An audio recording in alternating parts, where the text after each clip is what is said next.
নমস্কার বন্ধুরা, welcome back to my channel. শুরু করছি এখনকার ভিডিও। তো আজকে আমরা চিঙ্কি পালের একটি ভিডিও দেখলাম, উনি ভিডিও দিয়েছেন। তো সেই ভিডিওটা উনি শুরু করেছেন সকাল 9:30 থেকে।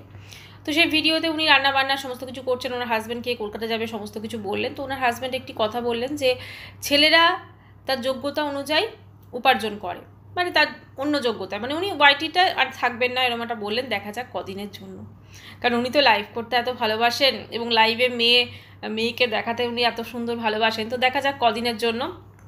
তো তিনি বললেন যে আমি এসব করব না, আমি এখন যেটা ওই কাজ আমার সেটাই করব। তখন চিঙ্কি পাল বলল, তুমি তোমার ইয়েতে করবে, আমার যোগ্যতা হচ্ছে ঘরের কাজকর্ম দেখানো দেখানো। আসলে এনারা না এখন যোগ্যতা খুব বিচার করতে লেগে গেছেন, বুঝলেন তো। কিন্তু মেন কথাটা হচ্ছে আজকে ওনার মেয়ের যোগ্যতায় ওনারা কিন্তু এতটা ফেমাস, তাই না? আজকে যদি ওরকম সুন্দর একটি মেয়ে না হতো তাহলে বলুন তো কে কোথাকার চিঙ্কি পাল, কে কোথাকার তার হাজব্যান্ড, আমরা কে চিনতাম? কারণ এই সমস্ত ক্রেডিট কিন্তু গোজ টু আমাদের ঝিমি, ঠিক আছে? তো ঝিমি কিন্তু মোটামুটি 10টা ফার্স্ট অবধি ঘুমোচ্ছে, ঠিক আছে, বাড়িতে। এত আরাম ছেড়ে সে কি আর শ্বশুরবাড়ি যায়? আর না তার মা বাবা তাকে শ্বশুরবাড়ি পাঠাবে, কারণ মেয়েকে পাঠালে তো মুশকিল আছে। কারণ আজকে কিন্তু চিঙ্কি পাল বলে দিয়েছেন যে এরপরে আমার মেয়ে উঠবে, মেয়ে উঠলে তারপর দেখি কোথায় বেড়াতে যায়, সেখানে বেড়াতে যাব। মেয়ে একটু ঘুরতে বেড়াতে খুব ভালোবাসে, তো ডাক্তার দেখানো হয়েছে, এই যে এত শুনলাম কাউন্সেলিং হবে, এই হবে ওই হবে। তো মেয়ে বোধহয় সেসব করাতে চায় না। তো যাই হোক, মেয়েকে নিয়ে ঘুরতে বেড়াতে যাবে, মেয়েকে নিয়ে ঘুরতে বেড়াতে যাব মানে আমি ব্লগ বানাবো, সেই ব্লগ মেয়ের ফেস দেখিয়ে তোমাদের কাছে ছাড়বো এবং তারপর তোমরা সেগুলো দেখবে, দেখে আমাদেরকে রেভিনিউ দেবে। এটাই হচ্ছে মেন কথা, ঠিক আছে? কারণ এখন তো চিঙ্কি পালের হাজব্যান্ড ভিডিও করতে পারবে না, ফলে পুরো মনোনিবেশ এখন উনি করেছেন। তো যাই হোক, এবার উনি যে কথাটা বললেন ছেলেরা তার যোগ্যতা অনুযায়ী, অনেক ছেলের যোগ্যতা এটাও থাকে ওয়াইটিতে, কারণ আমরা প্রচুর এরকম টেকনিক্যাল ভিডিওস দেখেছি যেখানে যোগ্যতার কথা যখন আসে তখন ওয়াইটিতে এমন অনেক যোগ্য পুরুষ ইউটিউবার আছেন যাদের নাম কিন্তু উল্লেখ্য। যেমন হচ্ছে আমাদের মনোজ দে প্রচণ্ড ফেমাস একজন ইউটিউবার, আমরা সবাই জানি। মনোজ দে কী ছিলেন আগে, যখন উনি ভিডিও করতেন তখন একটা সিঁড়ির জাস্ট ইয়েতে বসে থাকতেন, হ্যাঁ, একদম স্টেয়ারের নিচে উনি বসে থাকতেন আর ওপরে ক্যামেরাটা থাকতো এবং সেখান থেকে সে শ্যুট করতো, মানে মোবাইল। তো এখন তার অবস্থা আমরা কী থেকে কী দেখতে পাই অবশ্য করে। কিন্তু একটা জিনিস যদি আপনারা দেখেন, ও কিন্তু সেদিনকার সেই জিনিসটা কিন্তু উনি ভোলেননি, ঠিক আছে? সেই জিনিসটা এখন যেমন নতুন বাড়ি হয়েছে তার সাথে সাথে কিন্তু পুরনো বাড়িটিও কীরকম ছিল সেইগুলো কিন্তু একটা বোধহয় ডিফারেন্স করে, একটা তুলনামূলক আলোচনা করে কিন্তু সেখানে কিন্তু ভিডিও করা হয়েছে। টেকনিক্যাল যোগী, তার ভিডিও আমরা দেখি সবাই, খুবই ফেমাস। এছাড়াও আরও অনেক ইউটিউবার আছে।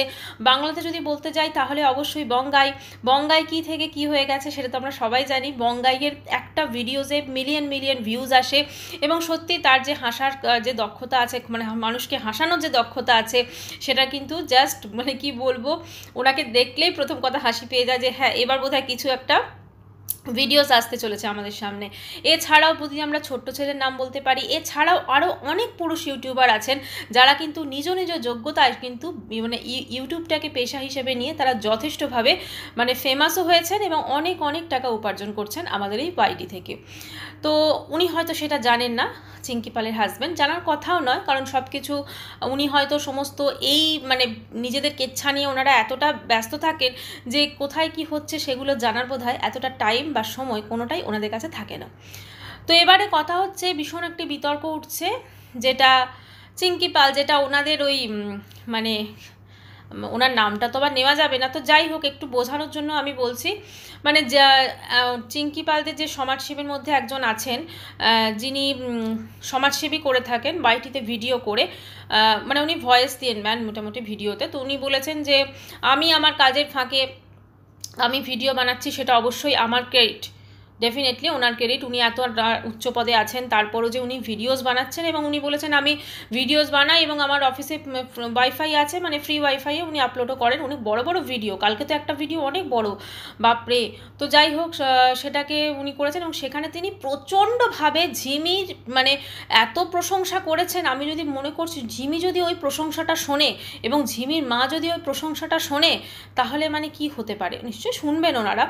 মানে উনি এমন কিছু কথা বলেছেন যেটা জাস্ট আমরাও বোধহয় বলার আগে, স্পেশালি এই ওয়াইটিতে বলার আগে আমরা 10 বার ভাববো, ঠিক আছে? মানে উনি অ্যাকচুয়ালি দেখুন, সমাজ সেবা অনেক রকম হয়। সমাজ সেবা হচ্ছে সমাজকে প্রপার সেবা করার জন্য, মানে এমন অনেক কাজ আছে যেটা আমরা করতে পারি। এবার ধরুন এটাকে অ্যাকচুয়ালি সমাজ সেবার থেকেও বলা বিষয় ওয়াইটি সেবা, ঠিক আছে? তো ওয়াইটিতেও কিন্তু এমন অনেক নোংরাম আছে, এরা তো নোংরা একদম ডাস্টবিন ধরুন। এছাড়াও আমি এটা একটা বলতে চাই, সেটা হচ্ছে আমরা সবাই জানি, চ্যানেলটার নাম আর বলছি না, ঝুমা তার ছেলের সঙ্গে কি পরিমাণ কি করছে নোংরামি আপনারা সবাই দেখতে পাচ্ছেন।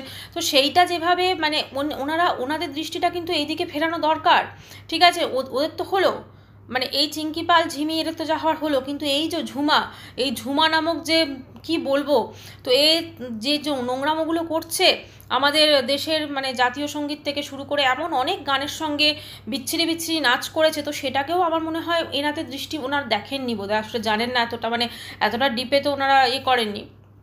তো এমন নোংরা ভিডিওস দেয় আমরা সবাই দেখেছি। তো এইটাও তো যথেষ্টভাবে দূষণ হচ্ছে, প্রচণ্ড দূষণ হচ্ছে। এছাড়াও যদি আপনারা রাত্রে যে লাইভগুলো চলে, আপনারা যদি লাইভগুলো পরপর এরকমভাবে স্টোর করতে চান, আপনারা দেখবেন যে ওইখানে মানে এমন লাইভ হয় জাস্ট আপনারা ভাবতে পারবেন না। মানে এরকমও লাইভ আপনারা সবাই দেখেন অবশ্যই, মানে চোখ তো পড়েই যায় না ওই ধরনের লাইভে। তো সেগুলোকে জাস্ট নট ইন্টারেস্টেড করা উচিত, এবং প্রতিদিন নতুন আসছে সমস্ত কিছু। তো যাই হোক, কালকে তিনি তার ভিডিওতে মানে ঝিমির এত প্রশংসা করেছেন, ওনার মুখ থেকে এটাও বেরিয়েছে, যেটা বলা উচিত নয় হয়তো কাউকে ওভাবে, যে ঝিমির ভবিষ্যৎ হচ্ছে বার ডান্সার, ঠিক আছে? দেখুন কার কি ভবিষ্যৎ সেটা তো আমরা অবশ্যই বুঝতে পারছি, কিন্তু সেটাকে প্রকাশ করে ওভাবে কারুর সম্পর্কে বলাটা কখনোই উচিত না। তবে উনি সেটা বলেছেন, কারণ উনি অ্যাকচুয়ালি ওনার মনে হচ্ছে প্রচণ্ড রাগ ধরে গেছে, কারণ উনি যেমনই হোক গরমের মধ্যে সেদিনকে ওনারা অনেকে গেছিলেন ওখানে, আর চিঙ্কি পাল যেভাবে, মানে এটা তো চিঙ্কি পালের একটা স্বভাব, এর আগেও আমরা কৃষ্ণনগরে ম্যাডামের ক্ষেত্রেও দেখেছি, এনাদের ক্ষেত্রেও দেখলাম, মানে কাজ যখনই হয়ে গেল, মানে মেন ছিল যে জামাইকে বদনাম করবে, জামাইয়ের সমস্ত কিছু করে দেবে, জামাই তো বদমাস ঠিক আছে, তারপরে সেটা যখন হয়ে গেল মাছির মতো তুলে ফেলে দিয়েছে, ব্যাস। এবারে স্বাভাবিক, এবার ওনাদের রাগ লেগেছে, হয়েছে। ওই বাবলি ম্যাডাম যেমন সরে গেছিলো চুপচাপ একদম ভদ্রভাবে এসে লাইভ করে একদম করে, কিন্তু এনারা তো সেটা করবেন না, ঠিক আছে? মানে করাও সম্ভবও নয়। এছাড়াও উনি আর কি কাকে কি বলেছেন একটা দেখলাম লাইভে রয়েছে, তো যাকে যেহেতু আমি চিনি না তাই বলতে পারছি না, কারোর সম্পর্কে না চিনলে তো ওইভাবে বলা উচিত না। তো যাই হোক, এটাই ছিল মোটামুটি ওনার কাল ভিডিও, বিশাল বড় অনেকক্ষণ, মানে অনেক টাইমের ওনার ভিডিও ছিল। তা উনি যেভাবে চিঙ্কি পাল এবং ওর মেয়েকে বলেছেন, মানে উনি আগে একদমই বুঝতে পারেনি, এবং ঝিমি নাকি ওইখানে গিয়ে প্রচুর নাকি শ্বশুরবাড়ি সম্পর্কে নিন্দা করেছে, এবং রিতমকে নাকি প্রচণ্ড অপমানও করে এসছে যখন ওই শ্বশুরবাড়ি থেকে এসেছে, ঠিক আছে? তো তারপরেও ওর মা আশা করছে, মানে চিঙ্কি পাল আশা করছে যে ও আবার শ্বশুরবাড়িতে ফিরে যাবে। সত্যি মানে নাটক যাকে বলে, নাটক। আমার যেটা মনে হচ্ছে না শ্বশুরবাড়ি ফিরে যাবে, এ মায়ের কাছেই থাকবে এবং আবার নতুন নটঙ্কি শুরু করবে ভিডিওর পর ভিডিও। তো ঝিমি আমার মনে হচ্ছে না কোনোদিন শ্বশুরবাড়ি ফিরে যাবে, এইভাবেই থাকবে এবং এইভাবেই চলবে আর কি ওর নটঙ্কি। তো আরেকটা জিনিস যেটা বলার, হ্যাঁ ঝিমি কিন্তু ওই যে যাদের বাড়ি গেছিলো আর কি, মানে মাসি শাশুড়ির বাড়ি, তার বউয়েরও তো চ্যানেল আছে।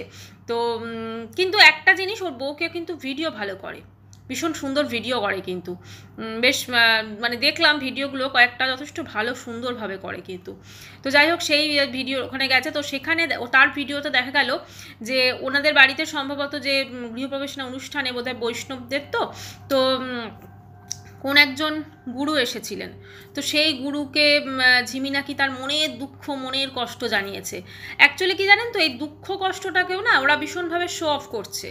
এইটুকু একটা মেয়ে, হ্যাঁ, আর ওকে কে একজন লাইভে জিজ্ঞেস করছিল তুমি পড়াশোনা করতে পারো, তো বলছে পড়ায় মন লাগে না, কি করবো বলো, পড়াশোনা বাদে সব কিছুতে মন লাগে, পড়াশোনা বাদে সব কিছুতে মন লাগে, ঠিক আছে? আর এই সবগুলোতে তো আরও বেশি মন লাগে। তো সেই গুরুদেবকে সে নাকি মনে দুঃখ কষ্ট সমস্ত কিছু বলেছে, ঠিক আছে? মানে ওখানেও মেনলি গেছিলো কেন, যা রিতম ওকে তেল মেরে ডাকতে আসবে, ঠিক আছে? রিতম ওকে হয়তো নিয়ে যাবে এই এতে। তবে আমার মনে হচ্ছে না যে ও আর শ্বশুরবাড়ি যাওয়ার তালে আছে, হয়তো ওর ওখানেই থাকবে। এবারে চিঙ্কি পালের সঙ্গে থেকে নতুন নটঙ্কি প্রতিদিন হবে, এবং চিঙ্কি পাল সেই রকমই ভিডিওসে মেয়ের মুখ দেখাবে, বলেই দিয়েছে মেয়েকে দেখাবো, আমাকে দেখাবো, তোমাদের কাকুকে দেখাবো না, বা আমার ভিডিওতে তোমার কাকুকে দেখাবো, কিন্তু কাকুর ভিডিও আর আসবে না। দেখা যাক কদিন না আসে সেটাই দেখা যাক।